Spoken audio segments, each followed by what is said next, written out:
You are now listening to Moshe Audio. Yeah. One, two.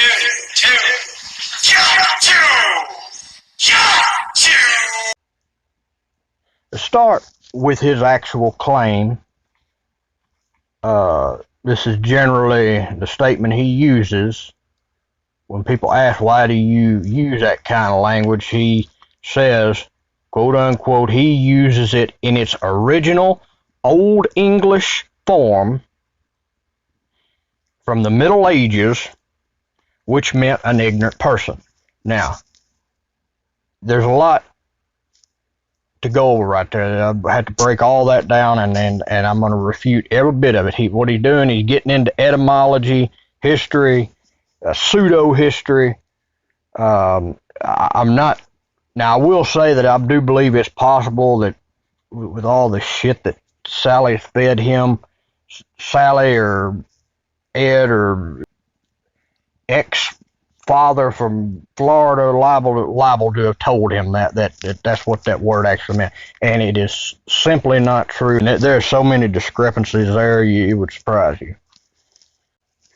Number one, let's start with what Merriam-Webster dictionary says. It's an online version, but the English language, unlike other European colonial languages, and does not have a central authority. In the United States, our usage and rules, punctuation, spelling, is all basically by default governed by the Webster dictionary. It says it describes it as perhaps the most offensive and inflammatory racial slur in English. And it's one of the most controversial words in English. Number one word that anybody could say, and it puts a lot of different people in a lot of different fields. In this video, I will not state my personal feelings about it, and I will not say the word out. I don't want no strikes on my channel. I don't use that kind of language. My views is needless to this situation. Doesn't even mean that I got an opinion. But okay. Let's start right here at the actual real source of its original meaning. Because first of all, the word ain't even of English descent. Derived usage in English during the African slave trade, being a loan word from Spanish. And as you see right here in the original English language usage, it's a word for a dark-skinned individual.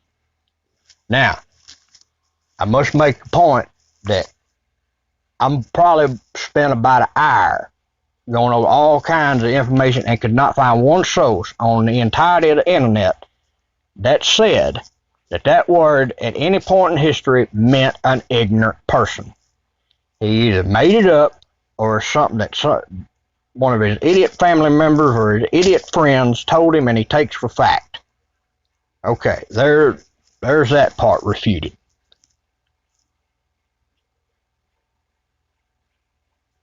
So, earliest date is 1574. Well, that is not the Middle Ages. So there's that refuted. And right here it tells where it originally comes from. So what was the Middle Ages? That's right. Here's the definition of that. Not the same time period. There's another lie. He's steadily losing on this argument. And it, like I said, comes from Spanish, which Spanish evolved from Latin. English, however, is a Germanic language. Well, here's the definition of Old English. Old English, also known as Saxon, is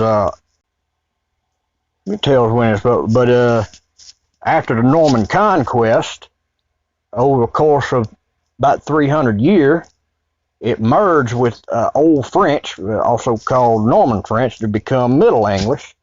you got a gap of hundreds of years before the word ever came in contact with the English language, or with modern English, or its older forms, middle or old as he claims it comes. So it was hundreds of years before the word was ever brought into the English vernacular.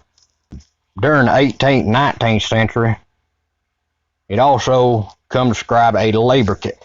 That was the one exception that I found to the word, and that it later got incorporated into Afro-American English as often a term of endearment, not in the type of English spoken by European Americans like him. So in conclusion, it ain't the original meaning. It ain't from Old English. It ain't from the Middle Ages. It ain't even of English descent. And it does not mean an ignorant person. It means exactly what he knows it means, and it's just something that he thinks is hip and trendy, and I don't know, maybe some folks it is. But there you go.